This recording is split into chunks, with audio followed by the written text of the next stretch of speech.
Hello, everyone. Thanks for joining us again for another edition of All Things Aviation and Aerospace. As you aspiring young aviation professionals, seasoned aviation veterans, community college and university professors, and parents all know, my bottom line goal with this webcast is to open your eyes to the wide variety of opportunities and possibilities in the aviation and aerospace industries. I've been flying since the early 1970s, which, and by the way, I hope I don't look like that, which also is about the time I started a career in radio and television broadcasting. And one of the things that has always stood out to me and fascinated me is the amount of entrepreneurial spirit in aviation and aerospace that I've seen over pretty much my lifetime. And what has been happening as of late is innovative, I call it innovative aviation research, development, and execution. It shows that we are peaking again with another surge in implementing new aviation and aerospace technology, all the things that you see happening with the space exploration and so many things that are happening in all aspects of business aviation, commercial aviation, et cetera. And our upcoming, I think what I really enjoy about this is our upcoming generation are playing a major role, but so are our seasoned professionals. So it's a collaboration of sorts where there's innovation coming from kind of both sides of the spectrum. And I think that's very effective, very cool, but it also presents a lot of opportunities and possibilities. And that's really what we want to emphasize with that. So yes, I used the term really cool while telling on myself, I guess. Anyhow, let me move into what we're going to talk about for this show. And that's what's called, entrepreneurship. And we'll talk about the entrepreneurial spirit, which I think is something, again, that is just really interesting and fascinating. And I have two great guests. There were a lot of people for me to touch base with about this and see if they were available. But I was fortunate enough to get these two guests on who both have really great stories to tell about what they've done in their aviation businesses, how they got started and things like that. And so I'm looking forward to us having that conversation and hopefully inspiring some of you that may be thinking down the line, well, after I finish my school and after I've worked in the industry for a bit, I'm going to start my own business. And that's something that sometimes you plan ahead and sometimes you don't, as I'm sure these gentlemen will attest to. Let me start out by introducing first Kaye Gitibin. Kaye is the co-founder and CEO of Go Rentals. What makes Go Rentals really unique is it's a niche car rental agency that only caters to the private air travel market. And has grown exponentially from when it was as I say, the little car rental company that could, to having over 100 locations now. Kaye, welcome to the show. Thank you so much, Vince. Thank you for inviting us. I'm honored to be here, and I want to thank you for putting this program together to inspire our young generation. So my hat's off to you. Thank you. It's my pleasure. Also, I'd like to introduce Dan Drohan. Dan is the founder and CEO of Solairus Aviation. And Dan, with Solaris does a lot of different things in the aviation realm, primarily management of aircraft, providing charters, and I'm sure there are other services that they provide that Dan's going to look forward to telling us all about. And as I mentioned, he is the founder and CEO, and so looking forward to the conversation about his start in aviation and how it came to bring Solaris into the picture and what that all entails. Dan, welcome to the show. Thanks for having me, Vic. It's great. I'm representing the least well-dressed contingent on this, and Kaye is our example of how to show up for an interview. So, well, we stair-stepped it. So Kaye's like fam, and then I'm kind of like, and then Used to being the bad example, so that's all right. No, you know what though? The way you're dressed, Dan, represents what I want to have today, and that's a casual, easygoing conversation about being an entrepreneur in this industry and what you guys have accomplished and done. And I've known both of you for a long time. We've been in meetings together, Dan, the board meetings and all of that at NBAA. So we have a history with that too. But I've known you guys personally and professionally for a number of years. And I have to say, and I'm not sending anybody a check, I admire what both of you have accomplished and are currently doing in your specific aspects of the industry. So it's going to be fun for me to kind of showcase you guys a bit about what you've been doing as entrepreneurs. Without further ado, I'll get that started. And I'm going to start with you, Kaye, because I used to fly into John Wayne Airport there in Southern Cal, and I saw this little car rental company back in the late 90s, early 2000s, actually late 90s, that, you know, was kind of unique, called Go Rentals, and had these really fancy little cars. And it was clear that it was specific for the FBO and for the private air traveler. And I thought, that's kind of cool. But like anything else, I thought it was cool. And then I went on about my business and continued my long-time relationship with some of the competitors in the general sense, you know, the Hertz and the Enterprises of the world, et cetera. But I was fascinated initially with seeing your company, and to see the growth that it has achieved over the next couple of decades is extremely impressive. But I want to go back, and I want to start with your background as to how you even became an entrepreneur. I mean, before we even get into the specifics of things, you know, where was the seed planted that said, you know, one day I might own my own business and that type of thing? So how did that come about? Thank you, Vince. As you know, we started our company back in 1995, and it's been a great 25 years. It's going to be 26 years in November. And we saw the niche and the opportunity. And, you know, I was always an entrepreneur. When I was a kid, I always asked my grandpa to let me go sell his beauty product. He had the import and export. And as an immigrant to this company, I saw the opportunity that I can take advantage of all the opportunities out here and become successful and have a dream and follow my dreams. And my dreams was always aviation. I loved aviation, but I could not be a pilot. I was going to business school, and I saw the opportunity within aviation that we can speak the language of aviation, and we can employ people in aviation and service people, pilots and passengers that fly to the FBOs. Yeah. So when we started it, go ahead. Go ahead. I was just going to say, before you go too far into Go Rental, I wanted to still stay back and talk to you a bit about the fact that you were wanting to sell, and selling is a big part of being an entrepreneur because you got to generate revenue. So when you were working for your dad and working in his business and that type of thing, was it at that point that you knew that someday, not knowing exactly what it would be necessarily, that you wanted to have your own business? Yes. Did you talk to your dad about that? Yes. When I was a child, I always wanted to own my own business, and I always looking at opportunity and learning from my father, from his friends, from my grandfather was in his own business.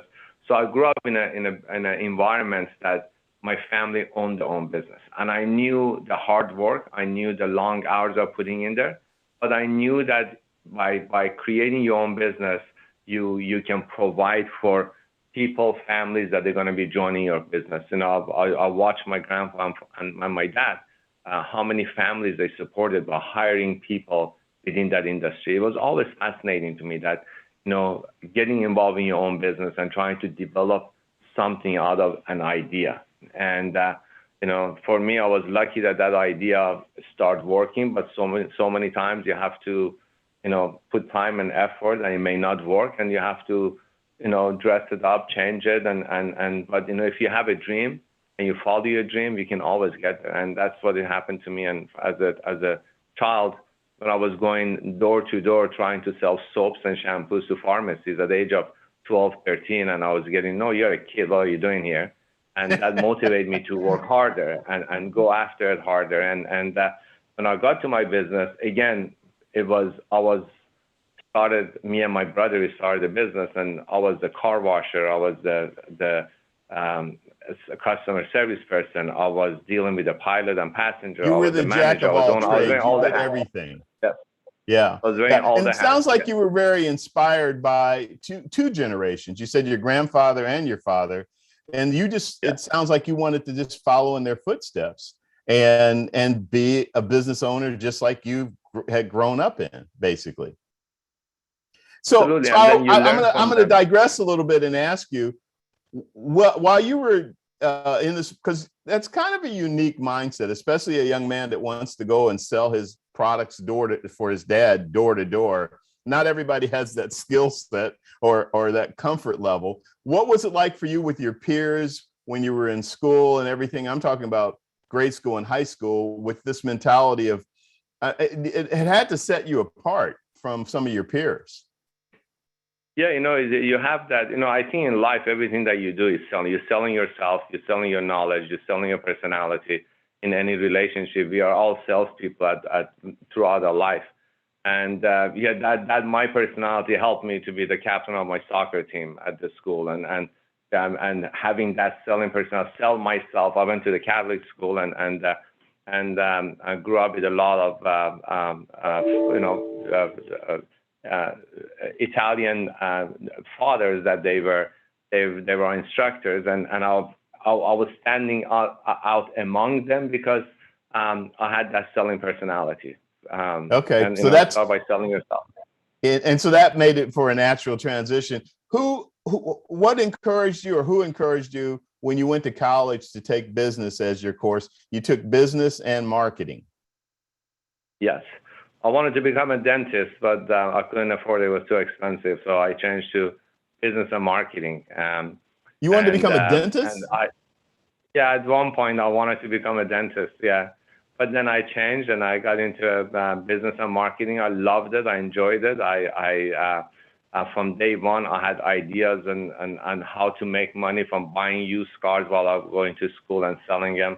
And by going to Mexico and buy Huarache sandals and bring them to US and sell them to Costco when I was going to school. So I was finding ideas how I can use my selling skills and be able to pay for my college and find opportunities for my future. So I tried many things, yes, throughout my college. Yeah. No, keep going. I'm just amazed. I thought I knew a lot about you, but I didn't know this, and that's pretty interesting. But there is a common denominator from when you were a kid, and that was the selling and the marketing and products, and so that's always been. So I have a feeling if you went into dentistry, you probably would have ended up selling dental products. Yeah. So always I think in life we have to find our niche, and then also try to be different. And if I want to do what my competition doing and what everybody else doing, I'm going to be one of them. And that's why on a daily basis, I teach my staff, that my team members, that think differently, try to be unique. Let's offer something that nobody else can and offer. And when I was a kid, I always wanted to have that different ideas, that if I do something, I want it to be different so I can stand out. And I think with our young generation growing up and they want to get into business, they have to make sure they set themselves apart from the rest of the crowd so they can stand out. Niche and passion, I think, yeah, absolutely. And while we're in the niche mode, before we talk a little bit further about Go Rental, I want to bring Dan into the conversation. Dan has a little different background, but I think there's some similarities too that I have to admit, I was laughing as Kaye was talking about bringing sandals in from Mexico. It reminded me instantly of I had an airline pilot friend when I was probably in grade school at this point. I was working out at the airport, he was bringing fake Rolex watches from Asia because he was an international airline captain, and I was selling these things at school. Oh my God. It was one of a number of entrepreneurial ventures in my life, including, Lost Animals Incorporated, and where I was hired to go find lost animals. We actually never solved the case, but the selling of watches was a peak in my career when I got shut down by the school. They thought I was, walking around opening up my jacket, with the watches dangling. How old? What grade were you in? I think I was in 7th or 8th grade at that point. Okay, so you were in middle school. So were you into entrepreneurial type of stuff at that time, or was it even before then? Much like Kaye, Vince, I was always the kid that was looking for the, and I would almost sort of casually say sort of the hustle. I was always looking to make a buck washing a car, or figure out how I could, mow a lawn and do it creatively and quickly to make it more efficient. And, but aviation the whole time was in the background as a passion. When did that kick in, the aviation aspect of it? Because we're similar in that we both started learning to fly when we were teenagers. Yeah, there are childhood photos of me sitting, and I'm sure there are going to be people listening to this that will remember this, but Sporty's Pilot Shop did those cockpit posters. And they came out when I was probably, 8, 9 years old. And I remember one Christmas, I got my first one, and it was, a Cessna 172 or something. And I thought, it was the space shuttle at the time. And over the next sort of, birthday and next Christmas, I added to that collection. And at one point, an entire wall of my bedroom was covered with these things, and I would change them out, and be able to sit in front of them. And, I was, 6, 7, 8 years old, like I said, when that was going on. So it was always in the back of my mind. And did anyone in your family fly, or was this just you? No. It's sort of part of my journey, Vince, was my father died when I was a kid. And, this is probably the wrong crowd to talk about this in front of, but I was never a very good student. And so I was always sort of distracted and in other ventures, whether it was sports or aviation or those side hustles, as we say now. Did aviation become a focus for you that kind of brought it all together? For sure. Right after my dad died, I was 12 years old, and a friend of the family got me a job at the local airport. And again, I had already had the sort of spurred interest at that point, and he took me up there on a June morning right after I got out of I want to say it was out of 6th grade, and he sat me down on the bench and said, "Okay, figure it out." And I spent the entire day watching the world go by and all these airplanes taxiing back and forth, and sitting on that bench. And he picked me up that afternoon and said, "Well, how did it go?" And I said, "Well, good. I sat on the bench all day and watched the world go by." And he said, "All right, we'll give it one more shot tomorrow." And the next morning, I showed up and I sat on the bench, and about 10 o'clock, a guy came by and said, "Listen, you're not planning on sitting on that bench all day again, are you?" And I said, "Well, I don't have anything else to do." And he said, "If you wash and wax my car, I'll take you for an airplane ride at the end of the day." And I spent all day on this old BMW 2002, and there I'm dating myself now, but he took me out at the end of that day for a ride in a super decathlon that I will never forget. And it set the tone, frankly, for most of my aviation endeavors. And it lit the fire. Yeah, totally. And I eventually, I started work at the airport the next weekend, and spent the next 6 or 8 years, working out at the airport 7 days a week during the summer, and on weekends during the school year. And sometimes I'd sneak up. So you got totally absorbed into aviation at that point. By the way, as a sidebar, I'll mention, I had a Marine One pilot that flies the president, or used to fly the president, who said he was a total screw up in school. But yet when he got focused on flying, he ended up finishing school properly and went on to college and finished that, went into the service to fly helicopters in the Marines. And the next thing you know, he's flying the president one day. Well, Kaye said he was supposed to be a dentist, and I left for college wanting to be an architect. I created a little sort of a bootleg charter company. I think the statute of limitations has run out on this, but my phone may ring later today with the FAA. But I started a little, another side hustle, of course, flying kids around down at school. And I came home at Christmas and my mom said, "Why do you have all of your stuff with you?" And I said, "I'm not going back." And that was the wow. launch of a very difficult Christmas break that ultimately led to the launching of my first business. So. Yeah. So, from both of you, this is really great to hear your stories. And I appreciate both of you being very candid about your personal experiences growing up, because this current generation and the upcoming generation, this is what they're going through at a different level. They have it's a different time, but they're going through the same thing. They're trying, I'm talking to you viewers, you're trying to figure out what you want to do, how you want to do it, what's going to work best. Everybody got thrown a wrench last year with the pandemic. I came across a number of students that were finishing up their professional pilot track with an aviation university like Embry-Riddle or UND or whatever the case, or Purdue, et cetera. And it came to a screeching halt because of the pandemic. And it's like, this program I was supposed to transition into with one of the major airlines that was going to eventually put me in the right seat of a shuttle aircraft is not happening. What do I do? Do I wait? Do I wait until I can start building my hours again? Or do I go back into school and get my master's, or, et cetera? Or do I even shift all the way and do something in aviation, but different than what I originally planned?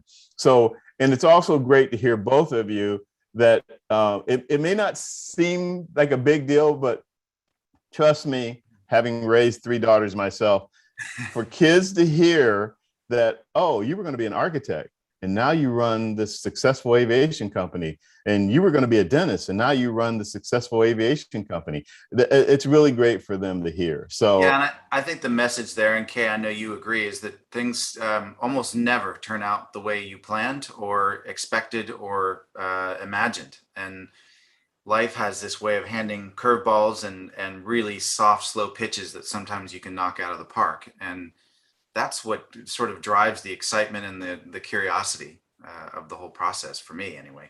Yeah, absolutely. Kay, you probably can chime in on that, because you actually, after school, went into real estate, if I remember correctly, and did that for a while. Tell us about that and the transition to you and your brother coming up with this idea for Go Rentals. Yes, after graduating, I started in real estate, and because I believed in my selling technique, which my selling technique was building relationships and telling stories, and that helped me to become in my area to become a good salesperson. I got into real estate. My first year, I became a Rookie of the Year among 6,000 agents in the country. I sold more real estate, and I was that commercial real estate or residential? I did residential. I did both. My first transaction was I sold a church. I didn't know you can sell a church, but I sold a church. That's my very first transaction. Then the second one, I got lucky. I sold a train depot, a train station, and then I started selling homes. And so, talk about variety. I know. So then they saw I'm selling very well. I was promoted to become the manager of our real estate company, overlooking 75 people. I was the youngest manager at the age of 22, become the real estate manager in the country. And then I was promoted to manage multiple offices, over 500 agents. And my offices in the country became, one of them was #1 in the country, which to this day still exists in Orange County. And then during, I spent 3-4 years in real estate, and then my brother and I decided to follow our dreams in terms of owning our own business and get into aviation business. That it was our dream. And why the car business in aviation though? I'm sorry, but why the car business in aviation? What was the spark that said, you know what, let's start our own car rental company specific to private aviation? So Dan can probably testify to that. When our clientele are top 1% that they fly to the FBO, time is of the essence. They arrive, they want to be treated the way they want to be treated. They want to be treated even the way they don't know they want to be treated. So they arrive, they want to get to the destination as fast as possible. They want to be greeted. They want to be recognized. They want to somebody to speak the hospitality language with them. And we saw that this is not happening. One of the when I was with the real estate company, we flew one time and we got to an FBO, and one of the car rental companies, it was 6 of us, we had a reservation for a Suburban. They brought a Ford Mustang, and I was Wow. a junior guy. I said, why did you bring me a Ford Mustang? We want a Suburban. He said, sir, it's a free upgrade. We won't charge you for it. I said, I don't need the Mustang. They totally missed it's a free it. upgrade. It'd give I said, the clown car. It's 6 of us. How do we get into the Mustang? So, and then second time the same thing, and we saw that there is the opportunity in that market that You saw a niche. then our guests coming. Yeah. Kay, I have to tell you, I've been in this business a long time, as you know, and I've always sort of giggled to myself. You know, you'll see a Gulfstream or a Global or a big Falcon land somewhere, and you know that the principals largely getting out of the airplane are driving probably pretty nice cars at home, and then they swing by the 80,000 mile domestic economy car for the guy to drive for the weekend. And I've always sort of scratched my head, and obviously Go Rentals filled that niche really well. But it's almost comical at times to see the marriage of ultra high net worth principal and rental car discombobulation. Yeah, absolutely. I remember the first luxury car that we bought, the FBO GM came to me and said, okay, nobody would rent a BMW 750. You just need to buy regular cars. I said, the reason is because there was never an opportunity for him to rent. And he was shocked when our luxury cars started going out on rent, even though we have regular cars as well. But we saw that niche, as Dan said, a lot of our guests coming in, they want to drive the same car they drive at home, or they want to drive the car that they want to buy in the future. So they want to try those cars. And we just had one of the original founders of Home Depot was here, and we gave him a Bentley convertible. And then yesterday he was flying out. He called me and said, Kay, I hate you. I said, why? He said, because now my wife loves this car, and I have to go buy her Bentley convertible for my wife. That's priceless. That's priceless. Yeah. So you guys, you started the business, Kay, and with that, you saw that niche, you and your brother, and you got started. As you mentioned earlier, and this is another important point, and I'm sure Dan can chime in from his standpoint too. When you first started this business, you were the cook and bottle washer and everything. You were if it's a restaurant, you were the hostess, and then you had to be the server, and then you had to go back in the kitchen and cook, and then you had to clean up, and you had to get the table ready for the next guest. You did all of the above with your Go Rentals, right? Exactly. You know what? When I was going through school before we started, I was a dishwasher at the restaurant, and one day the manager came and told me that you're spending so much time washing the forks and knives, and you're spending so much time polishing them. Get to work. I said, sir, this is the image of your restaurant, because they have to be perfect. When they arrive, the very first thing they see is a fork and knife. And then when I was leaving, he said, you left a legacy as a dishwasher in our restaurant, because now we make sure every fork and knife is polished. And I brought that same mentality to our business, that I wanted to make sure that from day one, we started with 7 cars, and we had to borrow money to buy those 7 cars, get a loan, and we started with 7 cars. But I wanted to make sure those 7 cars, every time our guests are getting into those 7 cars, is cleaner than the car that they have at home, because they come with the Dan's planes, arrive at our FBOs, they come from a beautiful plane, they have to get into a beautiful, detailed, sanitized car. So I started sanitizing our car myself 25 years ago, because I didn't want anybody catch a cold sitting in our cars. So paying attention to details has helped us. And to this day, when I go to our over 100 locations across the country, the very first thing I do, I go to our detailing center, I go to our cars, make sure every car is perfect, because that's what Dan's clients need, and that's what our private aviation need, that From air to ground, everything needs to be perfect. And since I'm an aviation company, I know what our crew wants, what our passenger wants, and we have to make sure we speak the language and provide that. Yes, we had to be the Dan, car I washer. heard We you had wanting to do. chime in. No, I'm smiling and nodding because Kaye probably doesn't even know this, but I remember bringing clients down in those very early days of Go Rentals into LA and watching, all of that take place and seeing people's reaction to it. So I got to watch Kaye's entrepreneurial life journey from the other side, and seeing how it was impacting my customers and me, frankly, because I was a Go Rentals client early on myself. And so it's, it's inspiring to hear how he was thinking about, sort of how the sausage is made. And I think as people think about their careers, again, as I said earlier, things don't ever work out like you think they're going to. That's sort of rule number one. And rule number two is it is always much more difficult and requires so much more passionate hard work than you think it's going to, or that it looks like it did. Somebody might look at Go Rentals today and think it's just, that somebody put, a couple $1 billion on the table and said, build a rental car company. That is just not how these things work out. And I will tell you that if there is one hallmark of these things, and Kaye is gonna nod his head this time, I don't think you can call yourself an entrepreneur until you've almost not made payroll. In the early days of my first business, which led to Solaris later, you had to be the chief cook and bottle washer. You had to fly the trips, and then you were spending your night times doing billing and planning maintenance events and working through HR matters. And then you were flying the next day. And while you were on the road, you were working on accounting and marketing, and you got to hustle. And I think ultimately, as people think about entrepreneurship, that's why you hear the word passion so much, because it is the one thing that transcends laziness or tiredness or unwillingness to continue or frustration or negative thoughts around process or success, is that when something is driven from a gut level around passion, it usually can transcend all of those things.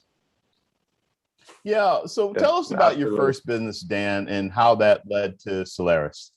So my first, when I got back from my short stint at college, and again, Vince, I know you've got a lot of college kids on here, so me talking about dropping out of college is probably the last thing anybody wants to hear. But and I did try to go back several times, but would end up sitting in these classes so frustrated. And I actually found an old book from a college course, and it was just filled with notes around getting the business launched, and it was a business entrepreneur. And it is very real. So I actually appreciate you being so candid about it, because it's a very real thing. And a lot of young people who are currently in college, have that conversation with their self or with their family or whatever, trying to figure out, do I need to really finish this? I think it explains why so many kids go through 2 or 3 majors. My kids went to a university that said they didn't have to declare until the end of their second year, which really caught us off guard. We're like, what? They're like, no, I'll tell you, it takes kids 2 years to figure out what they want to do. Absolutely. And I, not to segue off of the Sunset and Solaris story, but I have 3 sons, and my oldest is now a 21-year-old freshman at the Citadel, having taken a couple of years off to pursue a passion around firefighting. My middle one is in the middle of his gap year, getting all of his flying ratings. And I suspect we will do the same thing with our third if he wants to do it. I have said, though I am not a college graduate, that college is important if you think it's important. And it may not be for everyone's journey. And I will tell you that, as I look around our executive team at Solaris, we've got MBAs and we've got former military aviators. We've got a whole swath of different backgrounds and different people. And I think that's what makes the organization unique. But it looks so much like all the other ones in the industry. It's people. And I don't mean to sort of use that buzzword or a cliche term, but you mix passion and people, or passion and good people who are motivated, and there's some pretty crazy things that can happen. And that was sort of our journey. Absolutely. And I don't want to digress too far, because I still want to hear about your first business to Solaris. But that brings back a conversation I had briefly with you about a young lady at the Pittsburgh Institute of Aeronautics on a 2-year program for maintenance. just graduated in August and was offered a job at SpaceX. Yeah. And who knew? I mean, Yeah. generally, most kids listening and watching this show, or most young people, I should say, they don't like us calling them kids, but they are to us, watching the show are probably thinking, oh gosh, to work at SpaceX or Blue Origin or Virgin Galactic or any of those, you have to have a degree in aerospace or aeronautical engineering or degrees of that type to get that position. This young lady is all into everything that has to do with being an A&P, and it turns out that even the SpaceX of the world need an A&P, or need A&P. So it comes back to your point, Dan. Not everybody is supposed to be go to a 4-year college. Yeah, well, and I'll tell you, I in our work, obviously, we are very fortunate to work with some brilliant minds and people that have done amazing things, both in long careers and shorter careers than you would imagine, to get where they are. But the one thing that I think sort of symbolically around what they would all say when asked, what does it take to get from where they were to where they are, they're all going to say a willingness to believe and understand that anything is possible. And I don't mean to sound sort of Pollyannish about that, and it's very easy to think that way. But I'll tell you, it really is true. You have to believe that anything is possible. And there is no one track. I think in the industry, on the aviation side, we have done a fairly poor job of addressing two groups of future candidates. One are transitioning military aviators. And the second, frankly, are fledgling pilots. We have these great university programs that get students up to a certain point, and then they go off into this abyss. Until they hit some hourly threshold that somebody arbitrarily decided on 25 or 30 years ago, that somehow, 1,500 or 2,500 or whatever it was the magic number you had to have. When ultimately there's no science or data behind that really backs that up. No, I agree with that. And I think that I do know, at least on the commercial airline side, that there are 3 airlines in particular, Delta, United, and Southwest, that get that.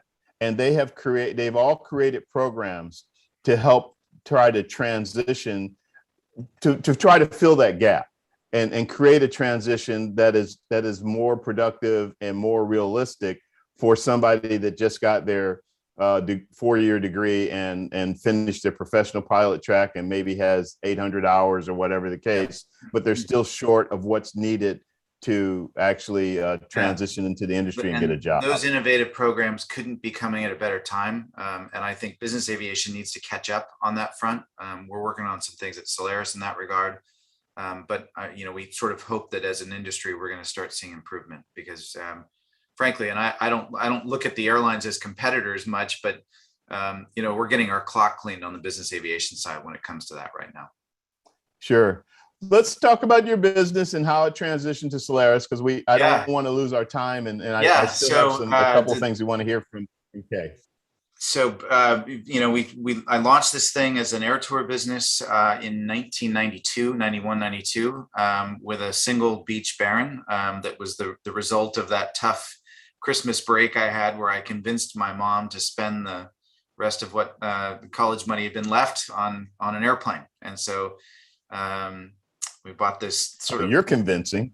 Yeah. So that was the ultimate of sales 101. The side hustle had worked, and bought an old Baron, and it was really it was a learning platform. I still have the airplane today, now 20 or 30 some odd years later. That's awesome.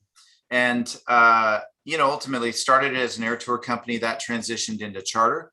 And that grew over the course of about 15 years. And we turned Sunset into, and when I say we, I mean every person that was part of Sunset at any given time, and that includes pilots that were there for a year, to some of the guys and gals that are on our executive team now that were part of it. So, wow. We grew that over about 15 years, and we were approached by a private equity group, originally, I think in about 2005, that was doing a roll-up of regional charter operators. The company was called Jet Direct, and I'm sure there are people that are watching that remember all this. Kaye, I know you certainly did. You probably got a few scars from that yourself. And you know what they were trying to do, Vince, was roll up about 11, I think 10 or 11 charter companies from all over the country, and it was a great idea, poorly executed, undercapitalized, and with bad culture. And it was a collision of, you know, that's a whole nother webinar we can talk about sometime. But ultimately, after, you know, I got the transaction done in 2007, and my intent, and I think this is important to note, my intent around wanting to be part of JetDirect was not about an exit. It was never, none of my journey has ever been about financial remuneration for my passion. It has been about airplanes and people all along. And I've often said that that's the most important lesson to take away from any of us, is really that it's not going to be about money.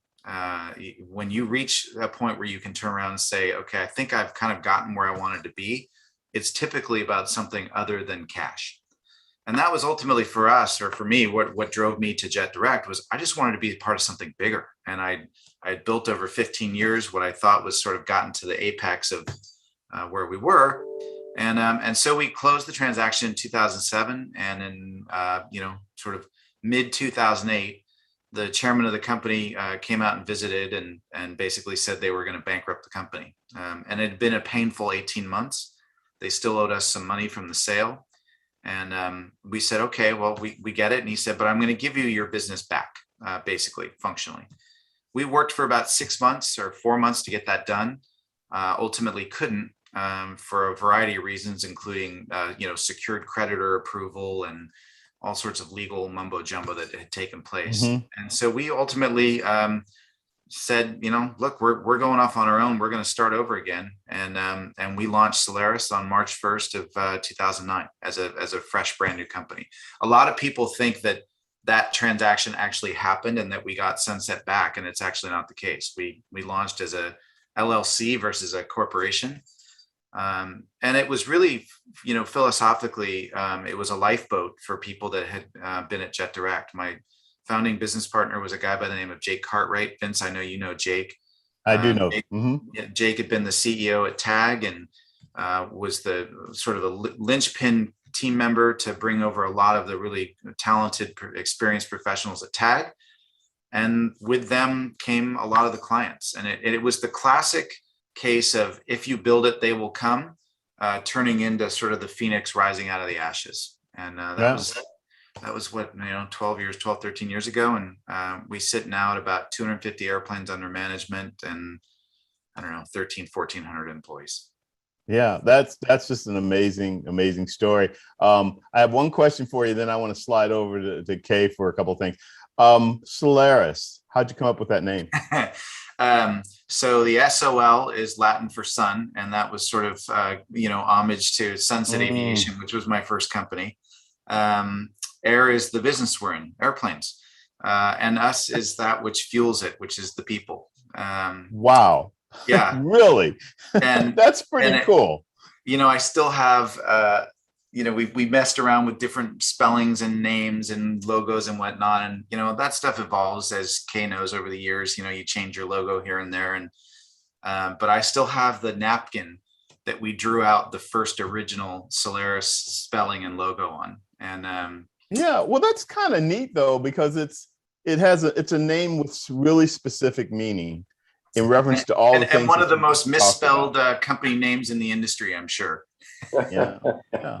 Wow. We have about 15 minutes left, so I wanted to make sure I get a couple other things in from both of you guys. But Kaye, I wanted to come back to you. When Dan was talking about the value of the employees, you and I kind of had that conversation the other day too, about the importance of and the value of having good employees with good intentions that help you build a business like your business has been able to. I happen to know one of your employees really well and know that she's been a loyal employee to you for a number of years, and you reward that and you welcome that. Yes, it's all about creating a culture, and Dan was touching on it earlier. And if you build that culture and that culture of service excellence and creating an environment for your team to come in to work hard and play hard and have opportunities to grow and to this day, like this year, we're opening 13 new locations. The reason I'm opening those locations, honestly, is for my team to grow within the company. So they can become, I have car washers that become regional managers. I have pilots that have joined us now that are area directors. So my goal is to provide locations and opportunities for our team so it can grow within the aviation industry. And having the right people is very important, because for us, aviation hospitality is very important. And I think we are the only company in the world that we meet and greet the front of the plane and the back of the plane when they upon arrival and upon departure. So we are the only company that we are TSA approved. We can go on the ramp, and we are badged. All of my staff, they go through flight safety training, and we make sure that they understand the safety on the ramp. We drive on the ramp. So when the guest arrives, on behalf of Solaris and our other partners and the FBO, we welcome them to the city, to the FBO. We have to create that first memorable impression. And also, we have to make sure that when they depart, we create that farewell impression so they will remember that and come back. One thing that we always talk about in our business, in Dan's business, people come spend a lot of money with us. They fly or they rent a car for the vacation business, but then when they leave with a receipt. But when you go to a mall, you spend that money, the $2, $3, $4, $5, $10,000. You can go to a designer store or go to jewelry store, buy something tangible. But for us, they pay for the service, and we have to make sure that service is so memorable that they will come back again to Solaris and go rentals. So we have to make sure that receipt that we hand to our guests is filled with memory, because our people fly privately for the safety, for the convenience, for the luxury of it. So we have to make sure we combine all that and make sure it's a memorable experience. So having the right team member that understand and believing in the culture and understand and learn aviation is very important, because we have to speak the language of our guests. So this is kind of old school from the customer service standpoint, because some of the most successful companies also have some of the greatest customer service on the planet. And it's interesting for me to hear that from both of you in your different aspects of the industry, but that's a main emphasis. I wanted to ask you, and I'm going back a little bit on this, Kaye, where do you think you get that from? Because you have been customer service oriented for a long time. Sounds like going back to almost your childhood. So did that come from your dad, or where does that originate? You have to have that servant heart. You have to have that servant mentality, because service is not about me, it's about the receiver. So I have to make sure that I create an environment for myself and for my guests that I can go above and beyond to make an impression on them. And it started from childhood. It started from my mom when we had guests coming to our home, how she took care of our guests, from the moment they arrived, from different, the different things that she will offer and make them comfortable at home. So I learned that, and I try to expand on it and bring it into our business and make sure that we are a hospitable company. So when the guest comes, we always, at our training that we do, a 5-day training, customer service and aviation training for our team, our guests that they come to our FBOs, it's all about them. We have to look at it that they are the celebrity coming to a gala, and that gala is about them. So as soon as they arrive, come down the stairs, it's all about our guests. It's all about how to make an impression, how to make sure that they have a memorable experience. Yeah, and Dan, you're a stickler for customer service. I know this for a fact. For sure. You're very, it's very important to you and your business. In terms of managing the aircraft for a variety of owners, et cetera. Tell us a little bit about that.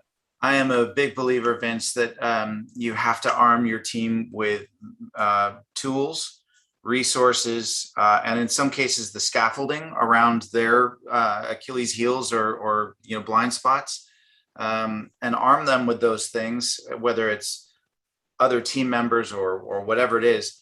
But then, I think the one differentiator is that great organizations take the next step, which is probably the toughest, which is backwards, away from the situation, to let people do their jobs. And I think it is core and fundamental to the way we think about the aviation business, certainly the management business at Solaris, in that, we believe that armed with the right tools and resources, that people will 9.999 times out of 10 exceed your expectations, not fail to meet them. And going back to what Kaye was saying, sort of the servant heart, I know that for me, it's always been a desire to please, whether it's through, a trip situation or resolving a problem.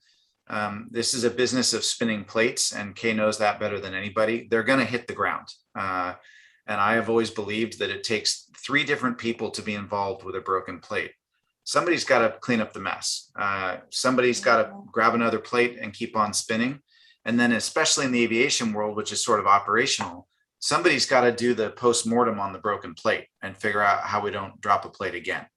And you have to have people that A, know what they're doing, B, have the resources at hand to, whether they are the cleaner, the new spinner, or the post-mortem plate research person. You got to have people involved to do that. This is the aircraft management and the charter world are more people business, frankly, than psychotherapy. It really is, and it is truly. And I think from an entrepreneur's perspective, you have to understand that this whole notion of some of the people all the time, or all the people some of the time, it is really true. And sometimes you, as the CEO or the entrepreneur, end up on the short end of that stick. Sometimes you're going to be some of the people, and sometimes you're going to be all the people. But everything is a building block in this process, in my opinion. And you and Kaye have both been in the industry for a long time, so you guys have seen a lot, experienced a lot. I want to spend a few minutes, before we start to wrap things up, and hear from both of you what you're over. And we've touched on different things, but I just would like to be a little bit more direct with it. I'll start with you, Kaye. What's your overall view of the private aviation industry, business aviation industry, as you see it now and going forward? We went through hardship when September 2001 happened, September 11, 2001 happened. And we went through the cycle, financial crisis, 2007, 2008, and then we went through the COVID last year. And we saw during all these 3 areas that we experienced in aviation, GA was the first industry to come back.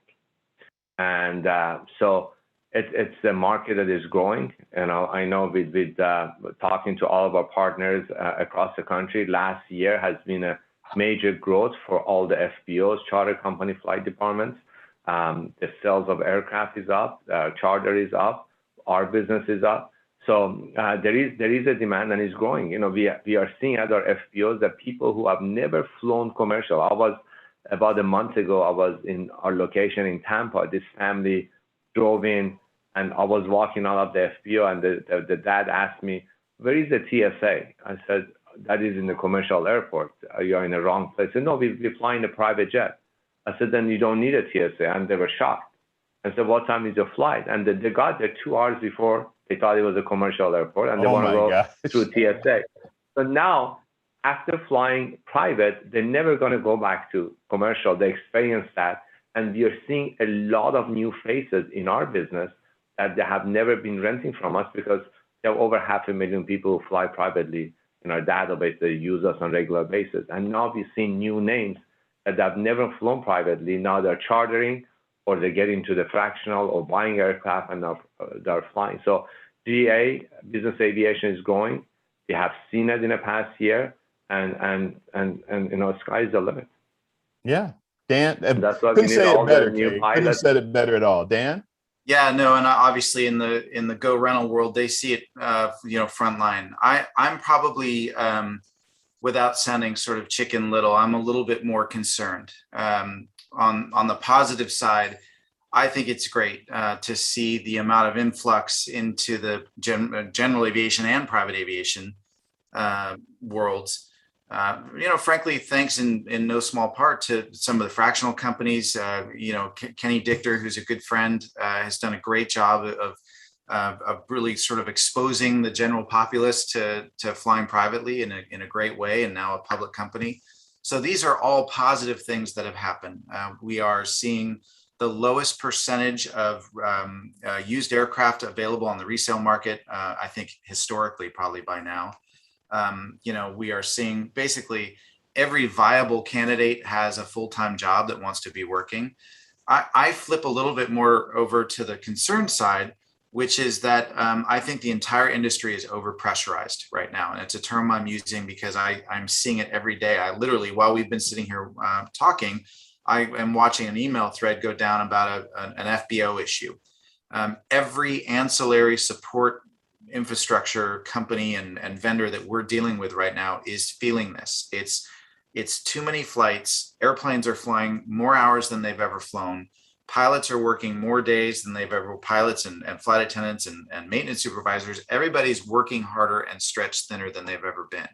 And this isn't just relative to what last year was like. This is when we go back and look historically. So I think that, if we truly believe that recognizing something going on as a trend is the first step to breaking the chain of events that leads to incident, I think we have to recognize what's going on in the industry right now. And it drives that much more focus on what we're doing to bring some of the folks that are watching this video up into the industry as part of the solution. Because if we're holding back people and pushing back on, again, resources, tools, and scaffolding, then we're not doing ourselves any good. We've had 2 business aviation fatalities in 60 days, and that's a lot. It's too many.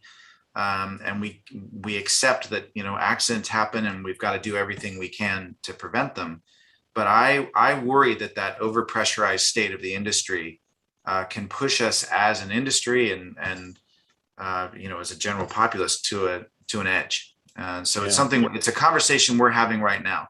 Again, overall, I couldn't be more thrilled that business aviation is finally getting its day in the sun. And Kaye, you remember back when we both started our businesses, it was only for celebrities and rock stars and the uber rich. And it's just not anymore. I mean, you see it on social media everywhere. I mean, we've got certain companies that are advertising on news channels and whatnot. It's really cool to see that something that has been a passion for both of us, Kaye, has become kind of mainstream in an odd way. But at the same time, there's a lot that's going on underneath the blanket, so to speak, that people need to be aware of and focused on and part of the solution in preventing tragedy, frankly. Yeah, Dan, thanks for sharing that side of it too. It's always good to hear both sides of even a positive picture, and I think that's a very realistic perspective that you've given us on this. We are out of time, but I wanted to give each of you a chance to give any parting words of advice with regard to the aspiring young aviation professionals and just some parting words of what you would like to share with them as we wrap things up. Kaye, I'll start with you. No, we talked about is being passionate is very important. Don't take no for an answer. Educate yourself, learn, and be able to change with the market. It's very important. But dream big, go after your dream, and you will make it. Yeah, I think that's a great Simply point. put. Yeah. Ahead, And I would just add to that, stick with what you know and love and worry about figuring out how to make money doing it later. You will survive through your passion, in my opinion. Well, and the money will come. Yep, that's Always, right. Yeah. The money will come. So that's a really great point. I think, go ahead, Kaye. I have 2 friends. They both wanted to start a restaurant. One went in and started washing dishes, cooking, working in the restaurant. And right now he's 2 of the most amazing restaurants, successful restaurants in Newport Beach, California. The other friend wanted to be the owner without working in the restaurant. And within 3 years, he had to shut down his business and he lost a lot of money. So my advice is, don't try to go in for that top position. Go inside, learn it, work it, and get the experience and move up. And the position and the money will come after you learn the business. And there's the two books I tell people to read. One is the 10,000 hours. That it shows that you have to work 10,000 hours before you can say you know something. And the other one, From Good to Great. So those are two good books that I give my staff to read. So hopefully our young generation will read those and be passionate about what they do. Our industry needs you.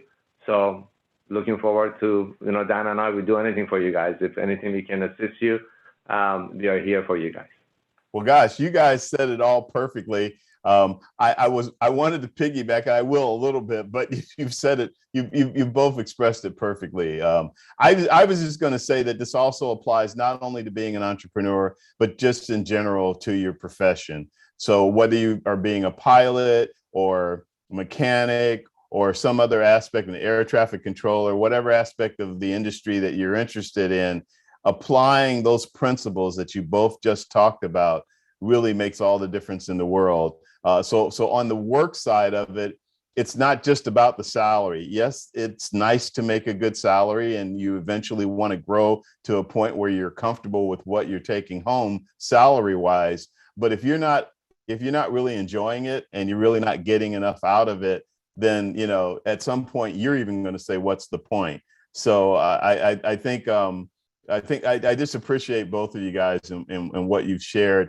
I really appreciate both of your candor about your backgrounds again, and about what you've been through, the challenges you face, the positive and the negative, to get where you are. So I want to thank both of you sincerely for being on the show today. Wish you both the best with your businesses. Kaye Gitibin with Go Rentals, Dan Drohan with Solaris, which I just love now that I know where the name came from. I think that's just pretty darn cool. And Yeah. Kaye, I'm not slighting you because Go Rentals is straight to the point. So, but no, I appreciate both of you being on the show, and I want to thank you both. Thanks for having me, Vince. And we want to thank you too for always inspiring the young generation. Thank you, Vince. You're doing an amazing job, and we are very proud of knowing you and being your friend. So thank you for all you do for a young generation. I appreciate that. I think we are in a position now where we're having another cycle of greatness in aviation and aerospace, with the new technology and the urban air mobility and all the other things that are coming about, and things like the Autoland system and a small plane, and just all of that, I think is fantastic. And it's the younger generation, it's the next group that's coming up. They're the ones with all the genius and the ability to take this stuff forward. So whatever this show and anybody out there, as you mentioned earlier, Dan, whatever anyone can do to mentor the next generation, it's definitely needed and welcome. These are the right conversations at the right time, no doubt. Absolutely. Gentlemen, take care. Best of luck. Maybe I'll see you Vince. at NBAA base in Las Vegas. And thank you, everybody, for watching All Things Aviation and Aerospace. Please remember to subscribe. I always forget to say that. And I want to thank you all for watching and supporting this show. Until next week, everybody take care and have a good one.